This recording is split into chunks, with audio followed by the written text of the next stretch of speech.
Fantastic. How are you? Can you hear me?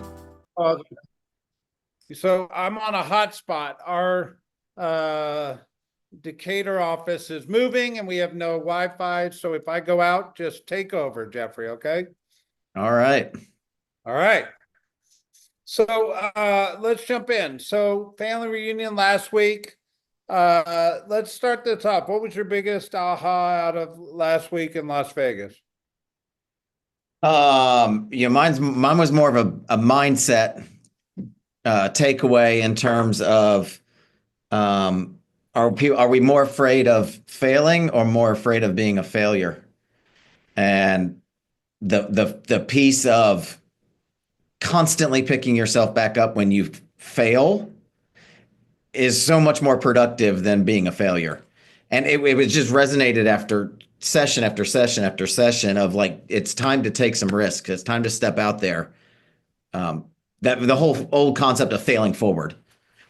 But then Yeah, I love that. also Gary's state of the market. Give me Go on. more.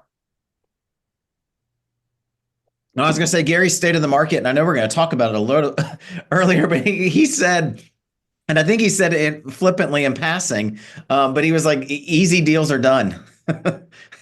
And I think like everybody in the room just kind of turned and looked up and stopped writing for a second because we all felt that um, of the amount of Yep. effort and energy it takes to get deals done.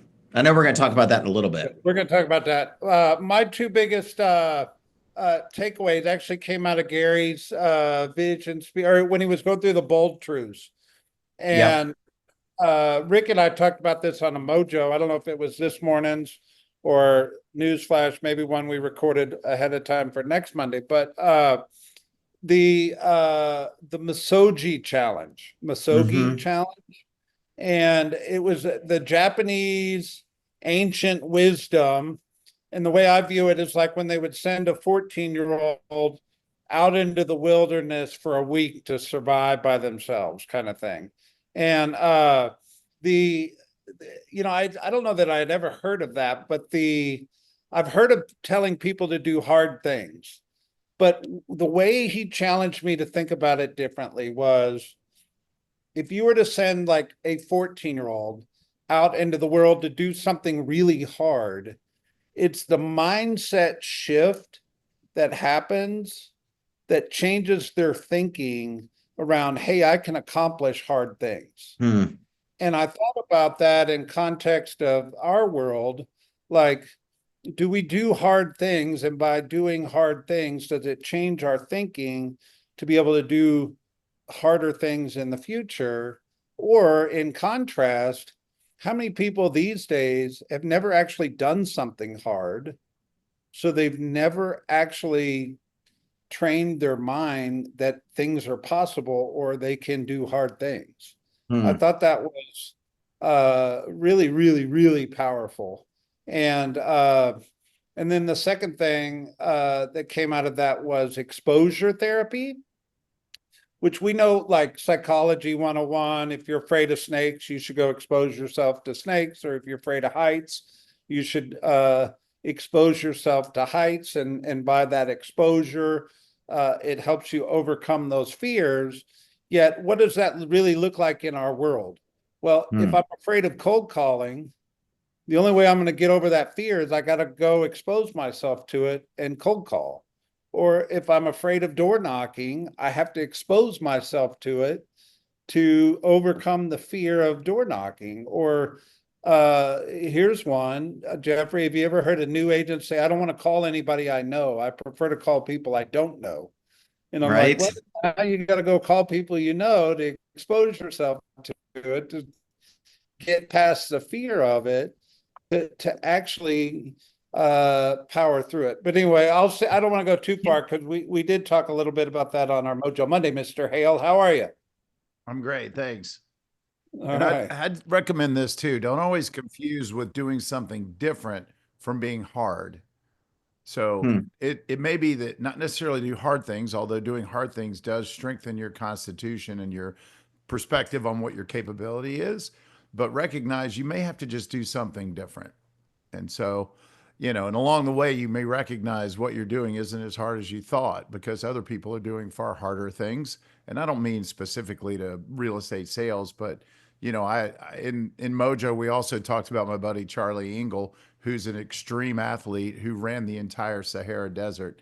And along the way, what his recognition was, and by the way, that's 4,800 miles, 111 days, 2 marathons a day, shoes melting off his feet, like ridiculous hard. But what he saw as hard were the people he would see, the local people who would travel as much as 2.5 hours a day just to capture and clean a little bit of water. And you're like, all right, my hard may not be that hard. And so part of this is the paradigm shift and recognizing maybe your version of hard isn't hard enough because it's really not as hard as you think. There you go. All right, Fulton County. That sounds hard. That sounds hard. Really hard. Yeah. Making cold calls, not so hard. But to everybody each their own, right? Like everybody has their Sahara Desert to tackle. That's exactly right. I like the way. All right, moving on. Fulton County, 935 active new inventory, highest it's been yet this year. So one thing that I want you to catch, the last couple of years, the buzzword on industry update was inflation. Inflation was kind of that economic force that was kind of driving a big part of our industry, whether we were going to have interest rates come down, consumer confidence, inflation was driving it. What's going to drive our industry probably for the next 2 years is inventory. And inventory is going to be the buzzword. And so when I'm talking about 935 new active listings hitting the market in Fulton County, that's probably a really good thing. Now, I could scroll back and I'll do it real quick. Late February 2024, 680 listings hit the market in Fulton County compared to 935 new listings. So is that good or bad? It's both. I think overall inventory is going to be a good thing for our industry. Yet we've got an article, and I'll save the talking points around the good and the bad of inventory, but I just want you to have perspective that inventory is the buzzword driving our industry for probably the next 2 years. Look at I think the coming soon numbers, number. Yeah, hang on. In terms of inventory too, Brett, that 111 coming soons. No, Jeffrey, these are flip-flop. I need Steve. Oh, okay. There's 111 active under contract and 38 coming soon. Sorry. Okay, I was going to say, wow, ready, Fulton County. All right. So, but we have 111 active under contract, which is still a healthy number of property that went under contract in the last 7 days. And 38 coming soon is a good coming soon number. We just had an error in the spreadsheet. 259 pending, which is down. Some of these properties have closed out, as you'll see down here. Yet 259 is pretty healthy for Fulton County to be sitting at a escrow situation where they're under contract waiting to close, right? Where 140 closed out in the last 7 days in Fulton County. You know, we had 212, kind of 187 at the end of January. Little bit of a lull here. I expect next week it to pop with the end of the week this week, right? Or the end of the month this week. So we'll take a look at it, right? In DeKalb County, 538 new active inventory, which came down a little bit. So Fulton County was the highest week yet in 2025. In DeKalb County, there was a little bit of a lull here. 75 went under contract. It just baffles me that this number is always constant. And it's like we can't get the agents to run faster. I remember listening to the CEO of Southwest Airlines saying, man, if I could just figure out how to get people to board a plane faster, I could turn the ship faster, but we just run at a certain pace. It's kind of crazy. 183 pending, which is high. Look at that number in DeKalb County. Really healthy pending inventory in DeKalb County, and 98 closed out in the last 7 days. Pretty constant going on here. Obviously, I'm expecting an end of the month pop. Let me hit Cobb and then let's talk about it. So 471 new active listings coming on the market last 7 days. 77 went under contract, with 26 coming soon, and 162 pending, and 109 closed out. What do y'all see? What do you think about when you look at all these numbers?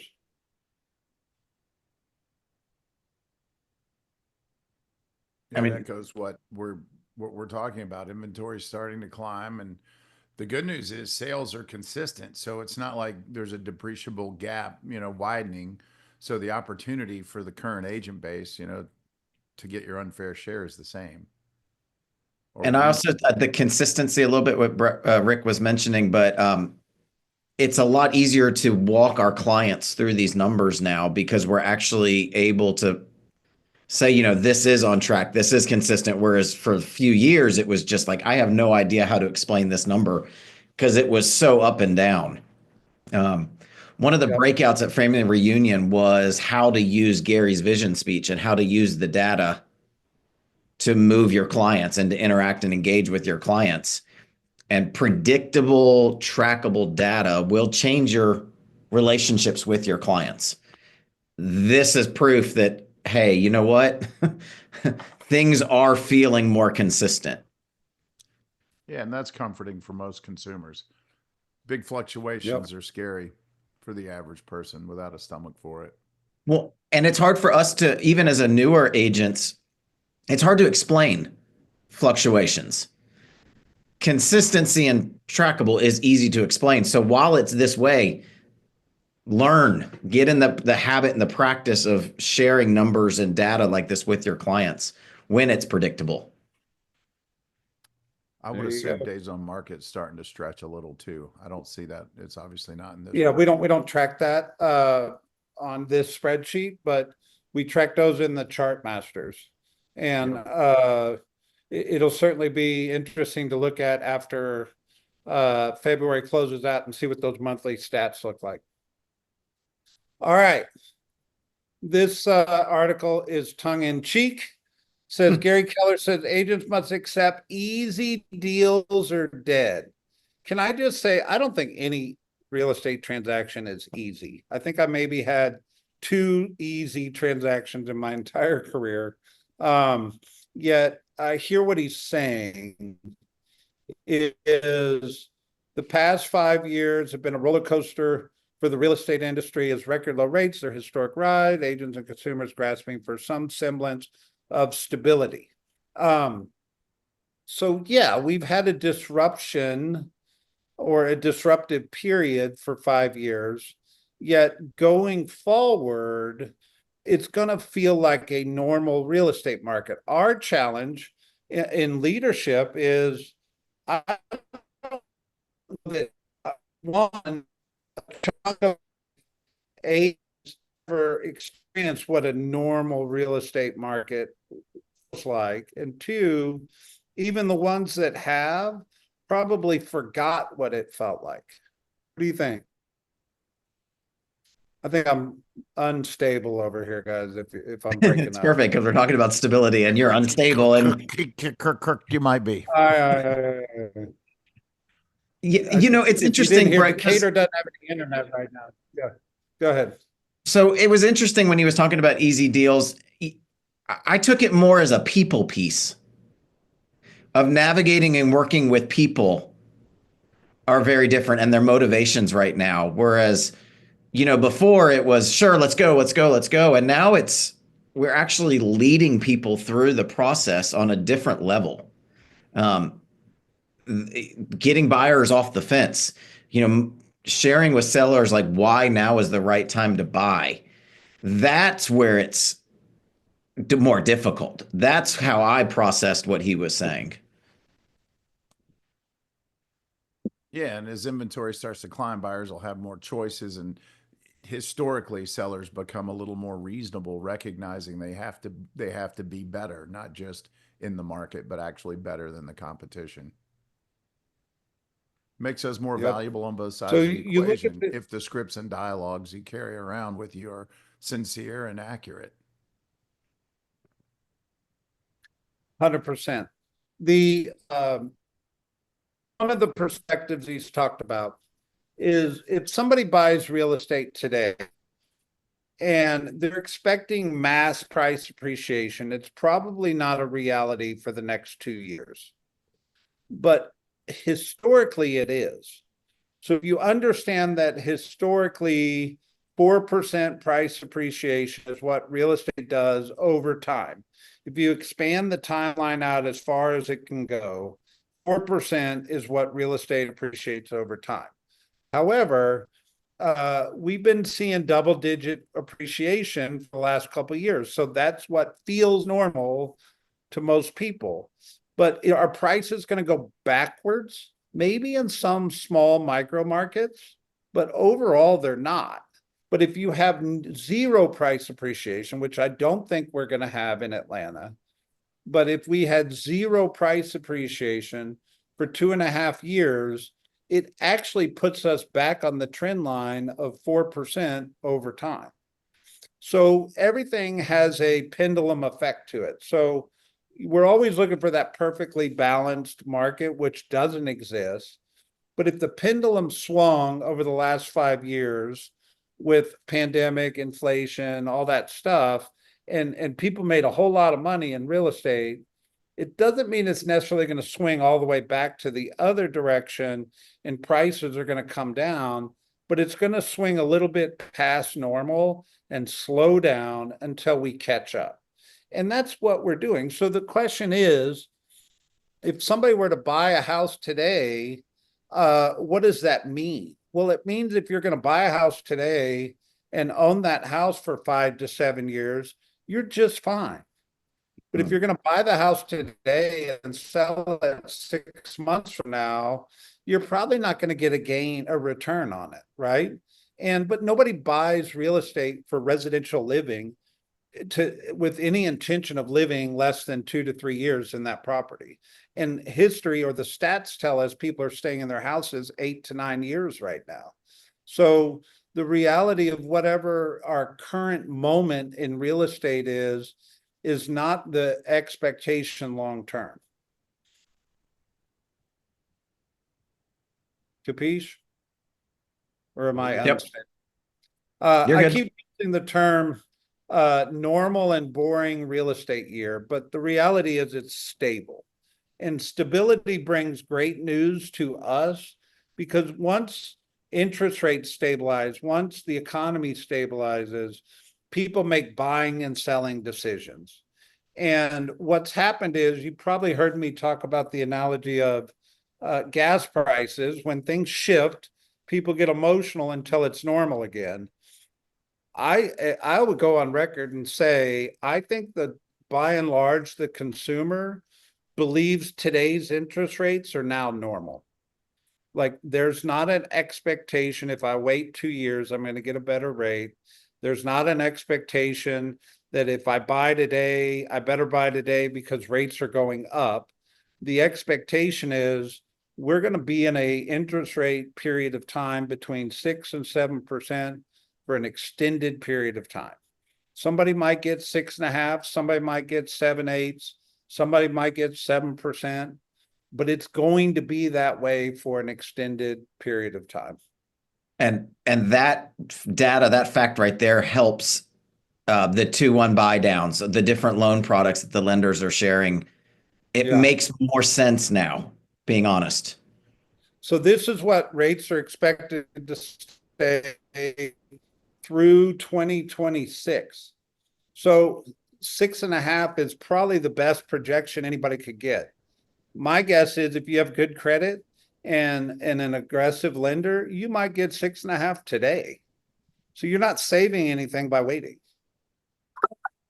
You might pay 7, but it's not moving. And that's a good thing for people that sit on the fence. Make sense? The other thing is the Fed's not doing any big moves anytime soon that are going to drastically change the economic climate. Make sense? All right, inventory. This is a sobering number. 25% more inventory in January than a year ago. So here's what I want to say about that, and I want y'all's comments. I will talk about a skills-based real estate agent. So pricing is skills-based. Marketing and promotion is skills-based. Staging is skills-based. And actually selling real estate is skills-based. But there's also a fifth thing, which is communication. And where I think most agents need to probably polish up or relearn is communication skills around expectations with buyers and sellers, because you probably didn't have that listing in your inventory in the last couple of years where you came to the office scratching your head going, I can't even get a showing. I can't sell this thing. We used to walk into the office and go, hey, Jeffrey, will you look at my listing? Tell me if it's the pictures are off or my description's off, or will you just tell me if I'm missing something? Because this thing's been sitting on the market for 3 months and I can't sell it. What we forget is that's what a normal real estate market feels like. And we've got to repolish that.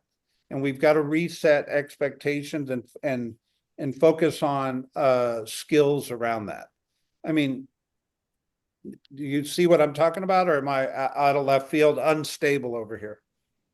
No, and it really also, that communication and that piece begins 3 months prior to your listing appointment when you're doing your comps and setting your price. If you're the skills-based agent who's sharing data and educating the consumer, like everything we've been talking about on Instagram and social media, that conversation is going to be a whole lot easier to have at your listing appointment because the client knows you are skilled. The client knows already that you know your data based on the information you've been putting out on social media. Yep. Yeah, differentiation is king when it comes to competing markets where there's similar product for sale.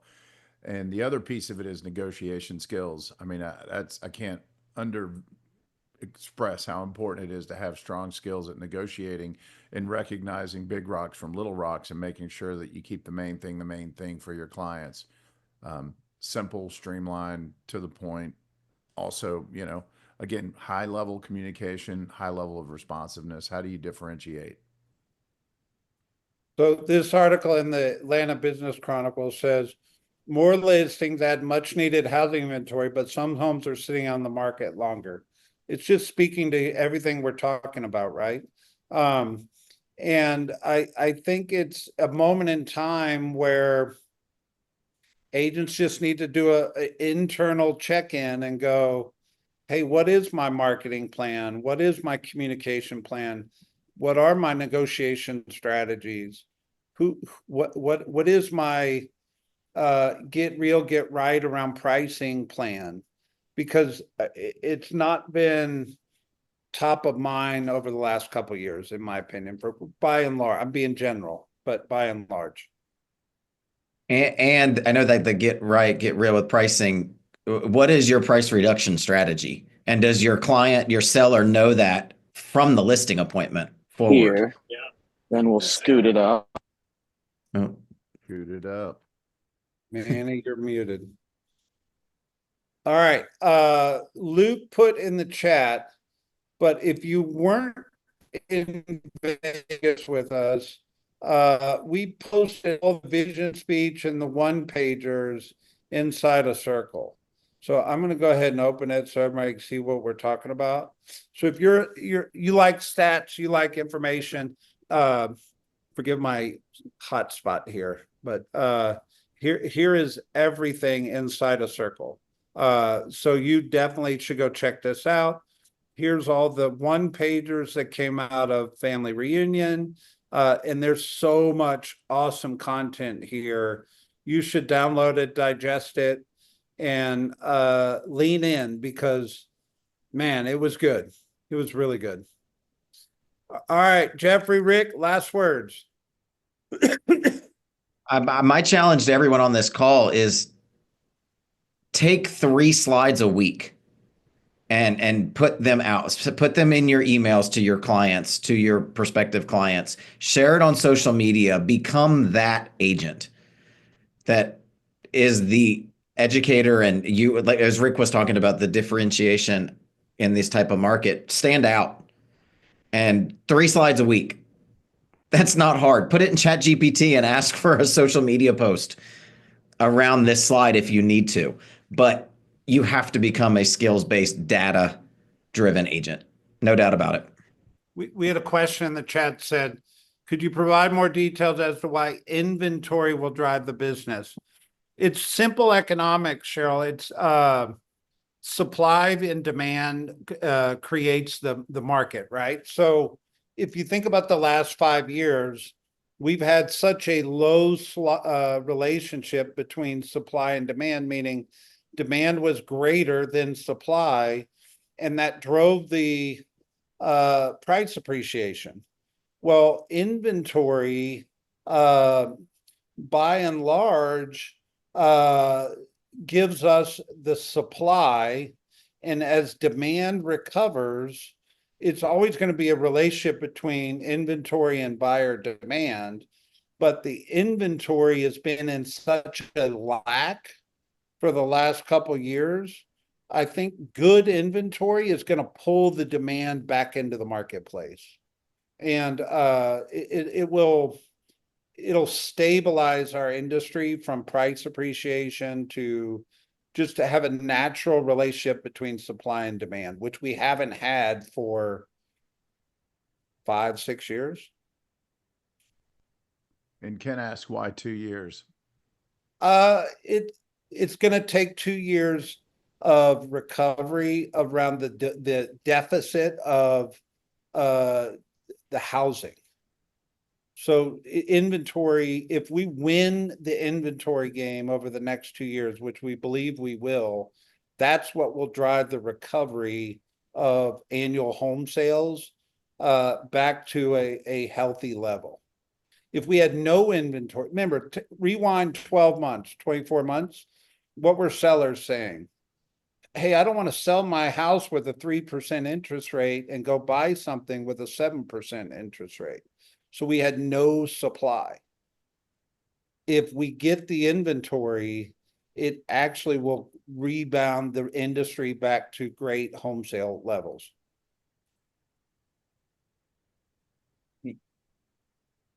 Yes. Did I break up? Yeah, I was just going to ask the question, like, for us as agents, what's more important, sell more houses or increase the price of the houses, the value of the houses? What's more important? I mean, I don't know. There is a more important. I think they're both equally capable of enhancing your income potential. So you're saying sell a higher average sales price or sell more volume? Is that the More question? volume, Well, I more mean, volume versus taking listings, trying to drive up the price of our listings and increase the value, or we focus on volume, selling more houses? I mean, it depends on the market you serve. I think that's kind of a hyper local question and answer more than a collective or global. Um, Ultimately, I like selling units because units are reflected in human beings who have referral capacity. You do a great job at any price point, they may know someone who's got, the means to buy a multi-million-dollar home, and it might have started with a starter home or the son of a parent, or now you've networked into a new sphere. So that's always been my mentality: to serve people, and the houses will show up. There you go. Just not again. All right. Well, we start and end on time, guys. Cheers.